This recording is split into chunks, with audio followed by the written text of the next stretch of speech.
The freedom-loving people of France presented this imposing monument to the United States as a symbol of liberty. And for about 65 years, it has been standing here at the main entrance to a country in which liberty has been the beacon light of progress since 1776. The awe-inspiring towers of industry which rise behind this world-famous statue are convincing evidence of what follows in the wake of liberty and individual enterprise as practiced in the United States of America. Greater New York City is comprised of 5 flourishing boroughs, but time limits our visit to Manhattan, mother of them all. Being an island, Manhattan depends chiefly on its ferries, tunnels, and bridges for transporting millions of commuters daily. And foremost among its great bridges are the Brooklyn, Williamsburg, and Manhattan triumvirate, gracefully spanning the East River, and the George Washington Bridge, crossing the Hudson River, the second longest suspension bridge in the world. Riverside Drive parallels the valley of the Hudson and provides Manhattan with one of its main arteries of vehicular transportation.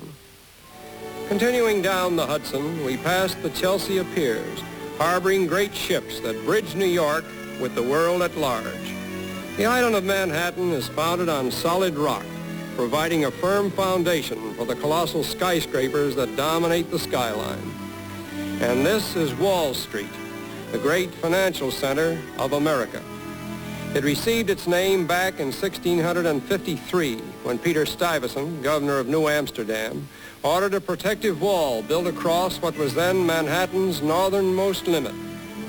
After the American War of Independence, the capital of the new nation was established in Wall Street, and this statue of George Washington marks the spot where he stood and took his oath of office as the first president of the United States. Although the spire of Old Trinity Church is now dwarfed by surrounding skyscrapers, it was once the most conspicuous landmark in this district. Regarded as the parent Episcopal Church in America, this historic shrine was established in 1705 when Queen Anne gave the young parish a large grant of land. From the beginning, Old Trinity numbered Manhattan's most distinguished personages among its parishioners, and even today some of their descendants still worship here. This unique graveyard, situated in the heart of one of the world's most active centers, provides a retreat for the living as well as the dead. Among the most famous names on its tombstones are those of Alexander Hamilton, Robert Fulton, and Captain James Lawrence. Not far from here can be heard the familiar rumble of the 3rd Avenue L, built over 70 years ago, the last survivor of a noisy network of elevated railways that were formerly considered to be the final solution to the traffic problems of New York City. We are now in that section of Manhattan known as the Bowery, so named because it was once the chief farm or bowery of the Dutch West Indies Company. Today, however, it is a sad reflection on the best-laid plans of the city founders, for in this fantastic maze of light and shadow, weary men are passing, unfortunate outcasts of society, spending their final days in the dreary habitats of the old Bowery, which has degenerated into one of Manhattan's poorest districts. And this is Chinatown, a popular tourist attraction and a favorite meeting place for the Chinese who live in Greater New York. There are about 30,000 of them, and Chinatown serves as a mecca for their reunions and assemblies.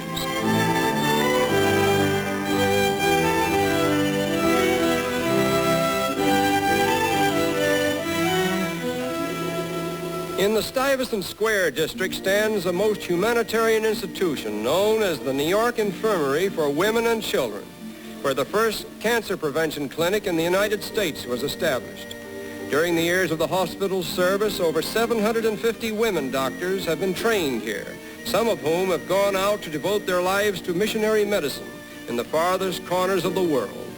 This institution was founded almost a century ago by the Blackwell sisters, pioneer women physicians, and to this day it has been staffed and operated entirely by women. Here we meet 2 of the many volunteer workers, Mrs. Frank A. Vanderlip, President of the Board of Trustees, and Mrs. Nicholas M. Skink, Vice President. They speak enthusiastically of plans for building a newer and greater infirmary. We salute the praiseworthy efforts of these women in the cause of humanity, for they and their associates disprove the general impression that New York is a city without a heart. Here in downtown Manhattan, Broadway begins its long and circuitous route, following the old trail that was staked out originally by the native Indians. Foremost among the architectural oddities of Broadway is the so-called Flatiron Building in Madison Square, once considered to be the world's tallest skyscraper. With the passing of time, other giants towered above it, until finally it was completely dwarfed by the Empire State Building, the tallest man-made structure in the world. Almost a quarter of a mile in height, this gigantic edifice covers 2 acres of ground and supports 102 stories.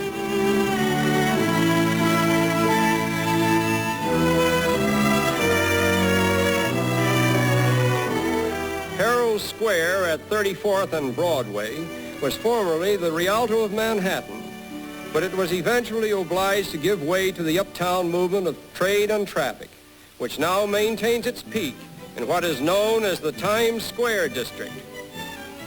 Here's the great theatrical center of North America and the heart of Broadway, where the peoples of all nations eventually rub shoulders and marvel at the spectacular advertising displays.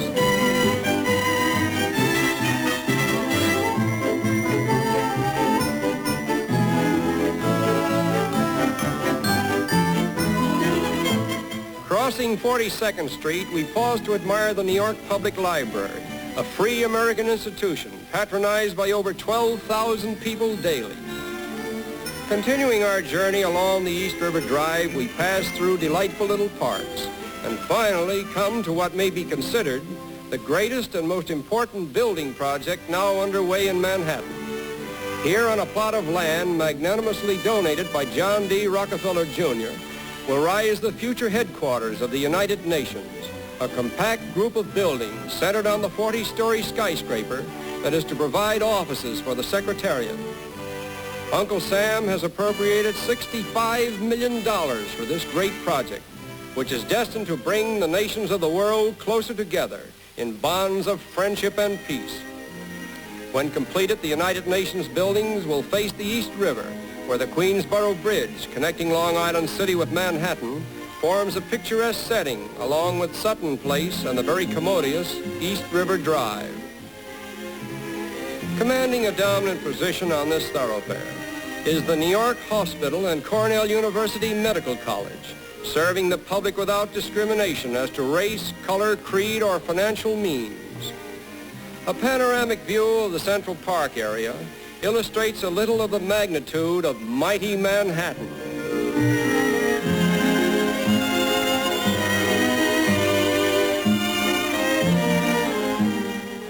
On a clear day, the vista extends itself by many miles in all directions, and at night, when the lights are all aglow, the view becomes a thrilling spectacle.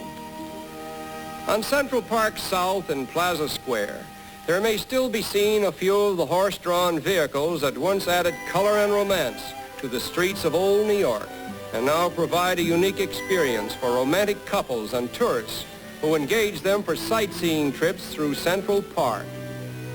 Although the sight of a horse on the busy streets of Manhattan becomes rarer from year to year, there are still about 20,000 of them serving mankind in New York City.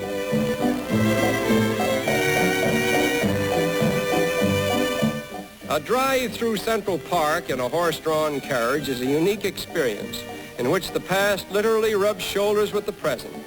For it's a case of automobiles to the right of us, automobiles to the left of us, automobiles behind us, and automobiles in front of us. No wonder the old gray mare ain't what she used to be. Nevertheless, she still cuts a fancy caper when she trots her way through Central Park.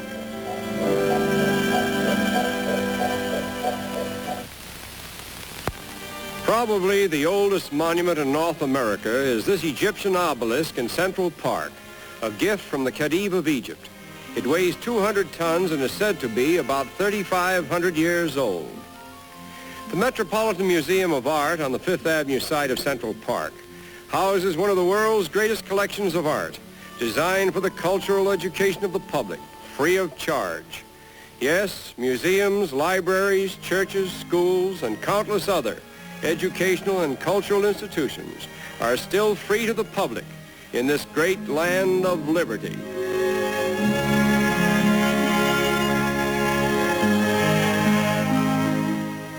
At the Central Park Zoo, another free institution, we arrive in time to witness the feeding of the animals, the most entertaining of which appear to be the sea lions.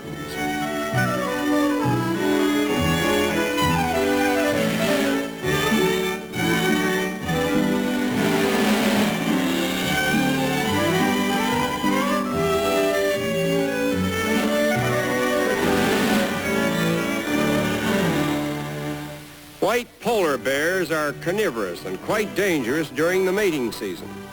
In fact, before these more formidable cages were built, the keepers were obliged to carry guns for self-protection.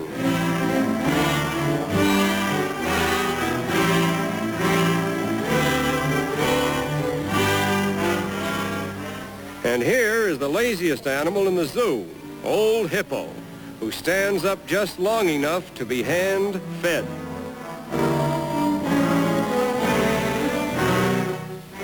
In reality, the hippopotamus is a member of the swine family, a tremendous aquatic pig whose native home is equatorial Africa. Central Park remains today as a great tribute to the foresight of such civic-minded men as William Cullen Bryant and Washington Irving, who fought untiringly to preserve its original boundaries from the inevitable encroachments of commercial and residential construction. Among the architecturally renowned edifices bordering on the Fifth Avenue side of Central Park is the Temple Emmanuel, the oldest Reformed Jewish synagogue in New York City. It was originally founded by German Jews in 1845, but the present temple was completed in 1929, and its style of architecture follows a modern adaptation of the early Romanesque. Continuing down Fifth Avenue, we enter the shopping district, where famous retail stores have supplanted the stately residential mansions that flourished here exclusively only a generation or two ago. And now we are passing St. Patrick's Cathedral, which is directly opposite the world-renowned Rockefeller Center, wherein about 12 acres of priceless land were cleared of all former construction to make way for one of the world's most gigantic commercial developments, consisting of 14 towering edifices, topped by the RCA building, housing one of the world's largest broadcasting companies, along with thousands of private offices, a shopping center, and in fact, all that goes with an ultra-modern city. Being international in scope, the flags of all nations are appropriately represented here in the plaza, where open-air dining and public ice skating are seasonal attractions. According to Greek mythology, the founder of civilization was the god Prometheus, and his statue stands here representing a great benefactor of mankind, as does this giant statue of Atlas, appropriately placed in front of the International Building. On the roofs of some of the buildings of Rockefeller Center, colorful gardens provide restful retreats for the employees, as well as attractions for sightseers on especially conducted tours. There are about 20,000 permanent tenants in Rockefeller Center, and it is estimated that an average of 80,000 visitors pass through the buildings daily. St. Patrick's Cathedral engages our attention again as we view it from the roof of Radio City. Its design is based on that of the Cathedral of Cologne, and it has been standing here for about 75 years, one of Manhattan's major landmarks and a praiseworthy monument to the faith that inspired its construction. The City Hall is another famous landmark, around which the administrative affairs of New York City have functioned for almost a century and a half. And towering over it is the gigantic Woolworth Building, one of the world's tallest skyscrapers and a fitting symbol of mighty Manhattan's spectacular growth.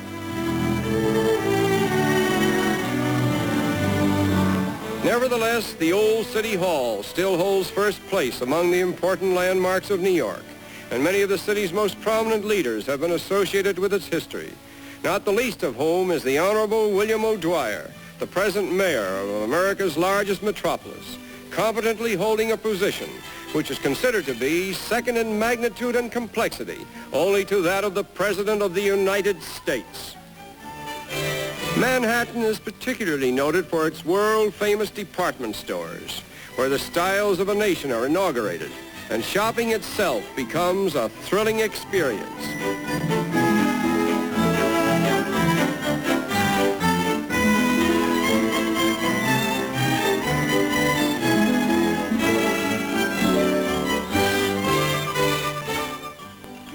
We are now on Park Avenue, where the Grand Central Terminal has lodged itself in the very center of the highway, at a point where thousands of unseen trains arrive and depart daily through a network of phenomenal underground construction. After circling around and through the station, Park Avenue moves into a busy lane of swank apartment houses, private residences, exclusive clubs, and elaborate hotels, the largest and best known of which is the Waldorf Astoria, one of the world's outstanding hostelries, which has contributed generously to the social and commercial development of Manhattan since 1893, when the original Waldorf Astoria was erected on the site now occupied by the Empire State Building. This new and gigantic successor of the Mother Hotel, representing an investment of over $40 million, was opened in 1931. It contains 47 stories with 2,200 rooms and a permanent staff of over 2,000 employees. Among the many restaurants in the hotel, our choice is the Starlight Roof, where pale celestial stars hang in clusters from the ceiling, twinkling down upon a colorful assembly of patrons, including members of royalty, diplomats, socialites, industrial leaders, and artists of stage, radio, and screen.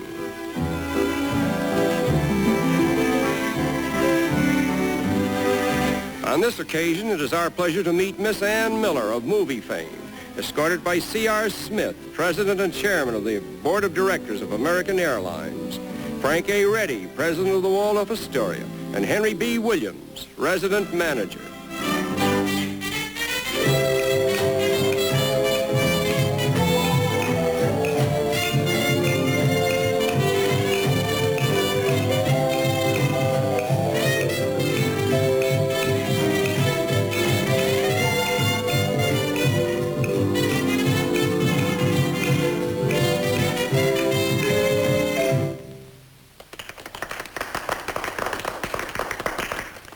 During the quarter of a century of its glamorous existence, the Starlight Roof has been host to many world-famous bands.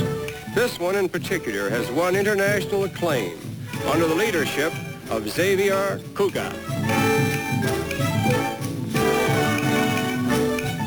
The orchestra now renders a popular samba composed by the conductor and known as Cugat's Nougats.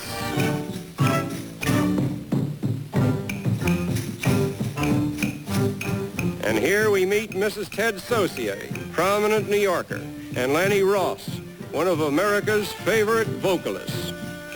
Xavier Cugat, a popular exponent of South American rhythm, has probably contributed more than any other band leader toward popularizing this particular style of music.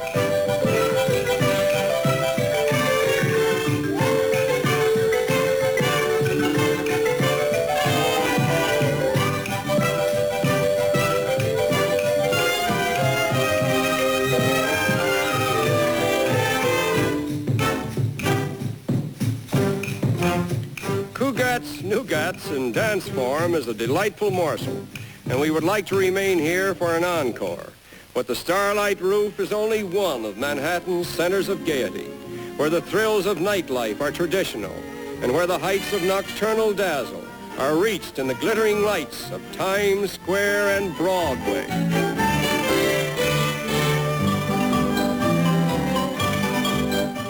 And so life goes in the mother borough of New York City, where the pulse of a nation is centered and all the world is represented through its conglomeration of race, color, and creed.